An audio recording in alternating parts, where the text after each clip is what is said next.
Hello दोस्तों, मैं सौरभ पटेल और आप देख रहे हैं यूनिक बायो क्लासेस, जिसमें कि हम आपके लिए लेकर आए हैं केमिस्ट्री यूनिट फर्स्ट के एमसीक्यू लेकर आए हैं, जिसमें 50 क्वेश्चन हैं। आप लोगों को पता होगा 33 क्वेश्चन आते हैं, 25 करने होते हैं, क्योंकि बॉटनी का इसके पहले पेपर हो चुका है। तो चलिए बिना किसी देरी के स्टार्ट करते हैं। पहला क्वेश्चन है, संक्रमण तत्व प्रदर्शित करते हैं। संक्रमण तत्व प्रदर्शित करते हैं परिवर्ती संयोजकता को। नेक्स्ट क्वेश्चन, प्रथम प्रकार के संक्रमण श्रेणी में कितने तत्व पाए जाते हैं? 10। प्रथम प्रकार के संक्रमण श्रेणी में कितने तत्व पाए जाते हैं? 10। इसी प्रकार द्वितीय संक्रमण श्रेणी में 10, तृतीय में 14 और जो लास्ट होती है फोर्थ टाइप उसमें होते हैं 14। नेक्स्ट क्वेश्चन, अनुचुंबकीय द्विध्रुव आघूर्ण का मान होता है 1। अनुचुंबकीय द्विध्रुव आघूर्ण का मान 1 होता है। प्रतिचुंबकीय द्विध्रुव आघूर्ण का मान 1 से कम होता है। प्रतिचुंबकीय द्विध्रुव आघूर्ण का मान 1 से कम। फिर नेक्स्ट क्वेश्चन 5 जो है, क्यूरी का नियम क्या है? क्यूरी का नियम होता है, उसमें होता है के व्युत्क्रमानुपाती टी होता है। ये आपको देख लीजिए, के व्युत्क्रमानुपाती 1/t है। नेक्स्ट क्वेश्चन 6 है, चुंबकीय तीव्रता का सूत्र होता है। चुंबकीय तीव्रता का सूत्र के बराबर B/I होता है। I जो कि ज्योति तीव्रता होती है। नेक्स्ट क्वेश्चन 7 जो होता है, निम्नलिखित में कौन सा जल योजित संक्रमण धातु आयन रंगहीन होता है? रंगहीन जो होता है Ti4+ होता है। जल योजित संक्रमण धातु आयन रंगहीन होता है Ti4+। नेक्स्ट क्वेश्चन 8 है। 8 क्वेश्चन है, डी उपकोष में अयुग्मित इलेक्ट्रॉनों की अधिकतम संख्या होती है 5। डी उपकोष में जो अयुग्मित इलेक्ट्रॉन की संख्या होती है वो होती है 5। नेक्स्ट क्वेश्चन 9, डी ब्लॉक तत्वों में सम्मिलित है। डी ब्लॉक तत्वों में सम्मिलित है धातुएं, जैसा कि 4 ऑप्शन मिलेंगे, धातुएं, उपधातुएं, मिश्र धातुएं। आपको धातुओं पर टिक करना होगा। क्वेश्चन नंबर 10, कौन सा रासायनिक तत्व को शुद्ध करने में प्रयोग किया जाता है? KMnO4। कौन सा रासायनिक जल को शुद्ध करने में प्रयोग किया जाता है? KMnO4। ठीक है। क्वेश्चन नंबर 11, प्रयोगशाला में गुणात्मक विश्लेषण में आयनों के परीक्षण में सर्वाधिक प्रयुक्त यौगिक है। जो प्रयोगशाला में गुणात्मक विश्लेषण में जो आयन प्रयोग किया जाता है वो कौन सा है? K4FeCN6। K4FeCN6। Next question, question number 12। Question number 12 में है, जल में क्रोमिल क्लोराइड की वाष्प मिलाने पर क्या होता है? जल में यदि क्रोमिल क्लोराइड की वाष्प मिला दें तो क्या होता है? क्रोमिक अम्ल का पीला अवक्षेप प्राप्त होता है। क्रोमिल क्लोराइड क्रोमिक अम्ल का पीला अवक्षेप। क्वेश्चन नंबर 13, पोटेशियम फेरोसाइनाइड की कॉपर सल्फेट के साथ अभिक्रिया से प्राप्त अवक्षेप का रंग होता है। पोटेशियम फेरोसाइनाइड, फेरो याद करना, फेरोसाइनाइड की कॉपर सल्फेट के साथ तो ये होता है चॉकलेटी भूरा। चॉकलेटी भूरा प्राप्त होता है। नेक्स्ट क्वेश्चन जो होता है 14 जो क्वेश्चन है, 14 क्वेश्चन, चलिए दोस्तों, अब नेक्स्ट क्वेश्चन जो क्वेश्चन नंबर 14 है, 14 है पोटेशियम फेरीसाइनाइड। उसमें फेरोसाइनाइड था, इसमें फेरीसाइनाइड कॉपर सल्फेट के साथ अभिक्रिया करके किस प्रकार का अवक्षेप देता है? हरित भूरा। उसमें चॉकलेटी था, इसमें हरित भूरा। क्वेश्चन नंबर 15, Mn++, मैग्नीज जो उस पर डबल पॉजिटिव चार्ज लगा है कि जटिल यौगिक में चुंबकीय आघूर्ण का मान होता है। चुंबकीय आघूर्ण का मान होता है 5.92। इसका आपका निकालने के लिए आपका सूत्र दिया गया है, इसको μs पूरा अंडर रूट है n ब्रैकेट में n+2 Bm। n का मान जो होता है ये अयुग्मित इलेक्ट्रॉनों की संख्या होती है। Mn++ में 5 अयुग्मित इलेक्ट्रॉन होते हैं, आप लोगों को निकाल कर देख लेना। ठीक है, यदि ना पता हो तो फिर आप किसी भी वीडियो को सर्च करके देख सकते हैं, या मैं लास्ट में इसको बता दूंगा। क्वेश्चन नंबर 16, वनस्पति तेल से वनस्पति घी बनाने के लिए उत्प्रेरक उपयुक्त होता है, वो कौन सा होता है? निकिल। निकिल उत्प्रेरक उपयुक्त किया जाता है वनस्पति तेल से वनस्पति घी बनाने के लिए, निकिल उत्प्रेरक का प्रयोग किया जाता है। क्वेश्चन नंबर 17, संकुलों का निर्माण करते हैं। संकुलों का निर्माण संक्रमण तत्व करते हैं। किसी प्रकार भी क्वेश्चन घुमा के आपको पूछ सकता है। संकुलों का निर्माण करते हैं संक्रमण तत्व। क्वेश्चन नंबर 18, लैंथनम किस संक्रमण श्रेणी का तत्व है? तृतीय। लैंथनम जो किस श्रेणी का तत्व है? तृतीय। फोर्थ श्रेणी का एक्टिनियम होता है, एक्टिनॉइड, और इसमें लैंथनम। क्वेश्चन नंबर 19, संक्रमण तत्वों में सामान्यतः पाया जाने वाला उप सहसंयोजन अंक है। संक्रमण तत्वों में सामान्यतः पाया जाने वाला उप सहसंयोजन अंक है 6। 6 अंक जो है वो उप सहसंयोजन अंक है संक्रमण तत्व। क्वेश्चन नंबर 20, द्वितीय संक्रमण श्रेणी में कुल तत्वों की संख्या होती है 10। पहले इसके मैंने बता दिया था कि प्रथम में 10, द्वितीय में 10, तृतीय में 14 और फोर्थ में 14। नेक्स्ट क्वेश्चन, क्वेश्चन नंबर कहाँ गया?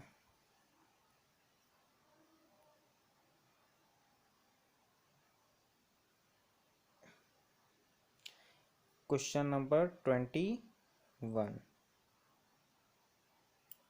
Question number 21।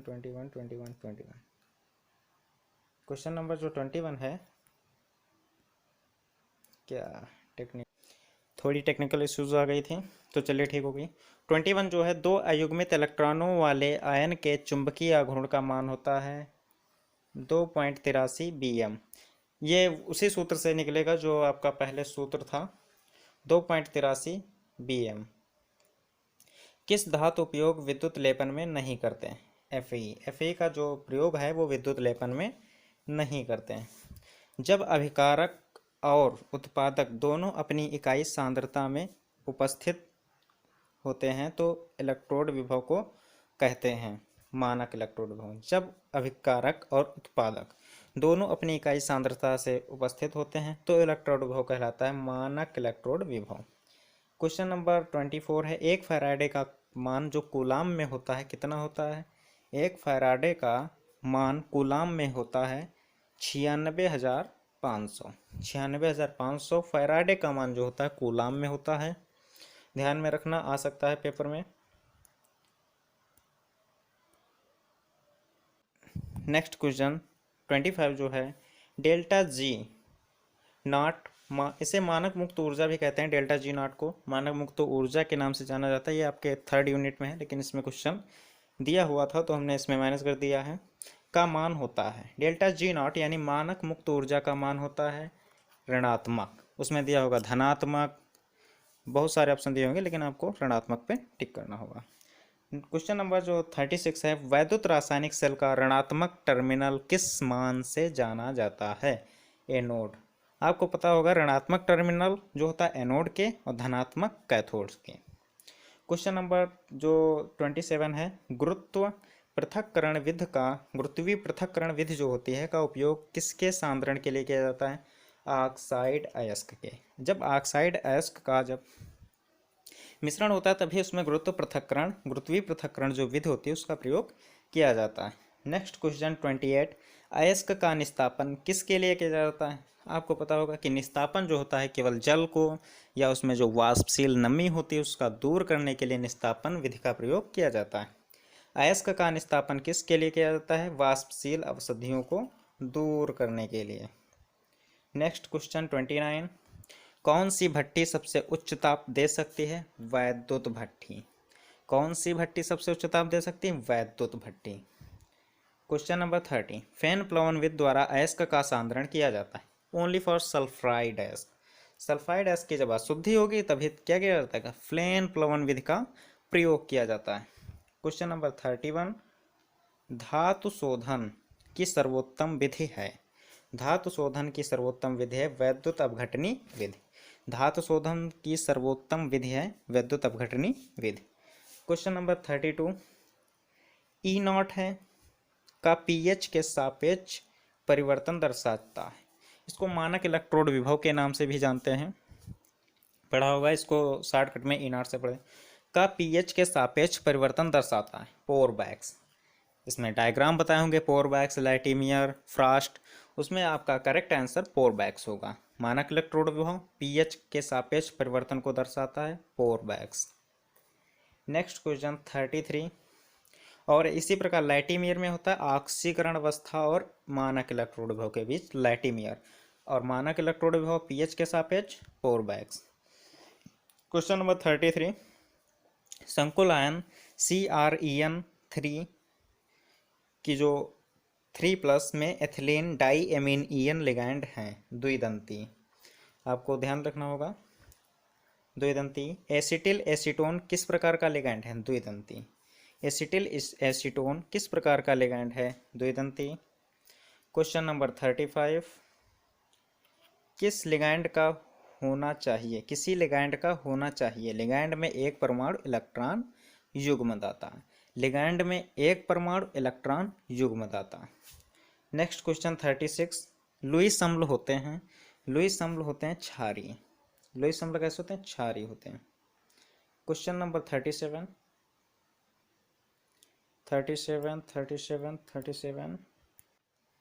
37 समानवी ऋणायनों एवं संकुल क्षेत्र से बाहर उपस्थित ऋणायनों की संख्याओं में जो अंतर होता है परिवर्तन के कारण होने वाली समावता को कहते हैं। समावी ऋणायनों एवं संकुल क्षेत्र से बाहर उपस्थित ऋणायनों की संख्याओं में अंतर परिवर्तन के कारण होने वाली समावता को कहते हैं आयनन।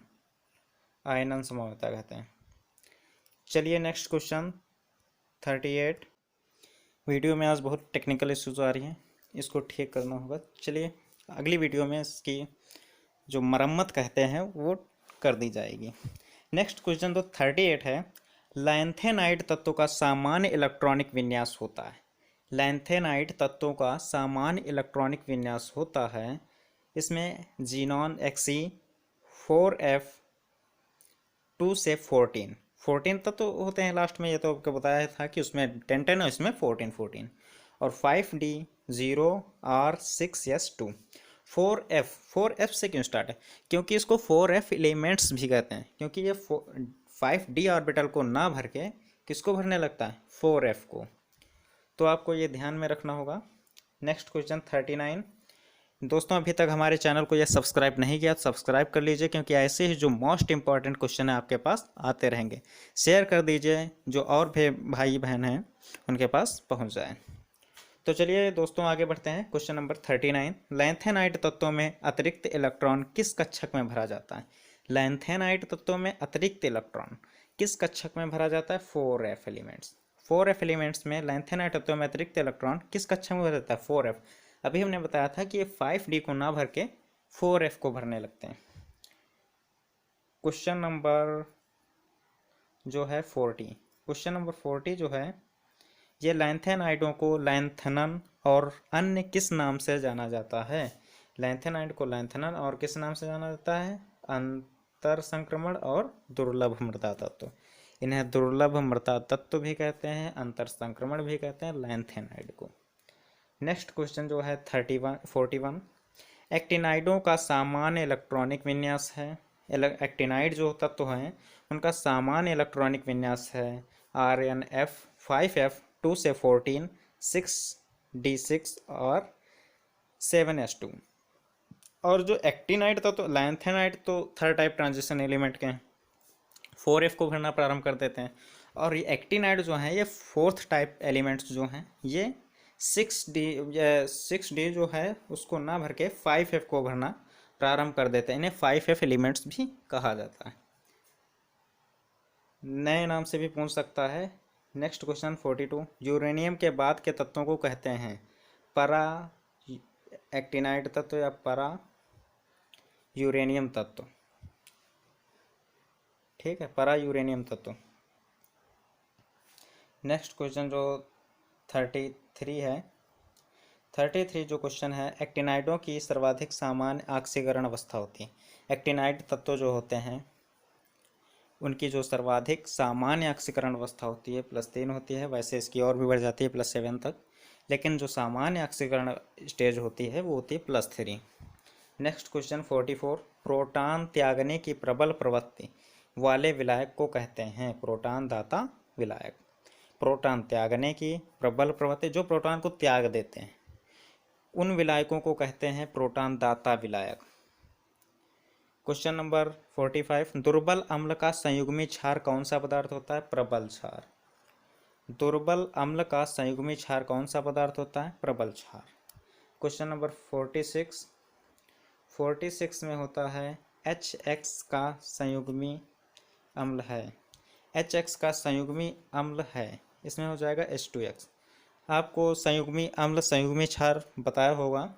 इसमें जो H, जैसे HX ले लिया गया, और इसमें जो H आयन है, H आयन पॉजिटिव आयन, वो यदि H के साथ जुड़ जाता है तो फिर इसमें जैसे H2X, यदि HX2 हो जाता तो ये संयुग्मी क्षार हो जाता। लेकिन H2X H आयन जो है वो H2 के साथ जुड़ गया, इसलिए संयुग्मी अम्ल होगा। क्वेश्चन नंबर 47, पानी का संयुग्मी अम्ल है। पहले सबसे पहले H2O ले लिया गया, उसमें का एक H उठ के H2O के साथ जुड़ गया, जिससे H3O+ बन जाएगा, इसीलिए ये भी संयुग्मी अम्ल है H3O+। क्वेश्चन नंबर 48, ब्रांस्टेड-लॉरी की अम्ल क्षार अवधारणा के अनुसार, ब्रांस्टेड-लॉरी की जो अम्ल क्षार अवधारणा थी उनके अनुसार क्या था? अम्ल प्रोटॉन दाता होते हैं। अम्ल क्या होते हैं? प्रोटॉन दाता होते हैं। यहाँ पर लिखा होगा अम्ल प्रोटॉन दाता होते हैं। अम्ल प्रोटॉन दाता होते हैं। नेक्स्ट क्वेश्चन थोड़ा यहाँ पर गड़बड़ हो गया होगा, लेकिन इसको हमने कुछ अलग तरीके से लिख दिया है, समझ में आ जाएगा।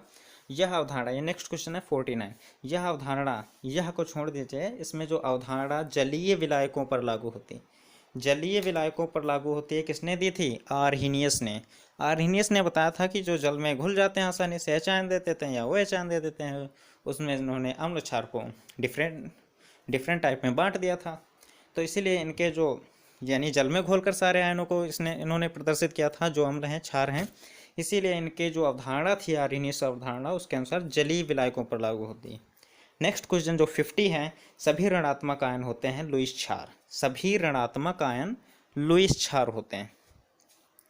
तो दोस्तों जैसा कि 50 क्वेश्चन हो चुके हैं, थोड़ा शार्ट तरीके से, जल्दी तरीके से, लेकिन टाइम नहीं बचा है। ज़्यादा बड़ी वीडियो बोरिंग बन जाती है, इसलिए कम समय में जल्दी ही बताया गया है।